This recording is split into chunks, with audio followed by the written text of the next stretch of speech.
Supreme court ने जो आज सेंटर को बोला है कि 8 हफ्तों में आप हमें जो प्लीज़ सुप्रीम कोर्ट ने की थी हिदायत कि रेस्टोरेशन ऑफ स्टेटहुड होना चाहिए, तो आज उन्होंने कहा कि 8 वीक्स हम सेंटर को देते हैं। ऑल्सो उन्होंने ये भी कहा कि पहलगाम जैसे अटैक को हम अंडरमाइन नहीं कर सकते। उसको देखिए, कोई किसी चीज़ को अंडरमाइन कर नहीं सकता।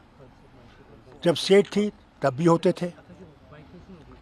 ये नहीं है कि स्टेटहुड ही जो है वो इसके ज़िम्मेवार है। वो तो होगा, हमारे नेबर के साथ हमारे ताल्लुकात ठीक नहीं है, वहीं से तो आते हैं। तो इसलिए ये कहना कि स्टेट को स्टेटहुड नहीं देना वो पहलगाम हुआ है, तो फिर इनको याद रखना चाहिए कि मेरे वक्त में तो कई इंसिडेंट्स हुए, तभी स्टेट थी और हम उनका मुकाबला करते थे। तो ये कहना कि स्टेटहुड हम रोकेंगे या करेंगे, ये गलत है।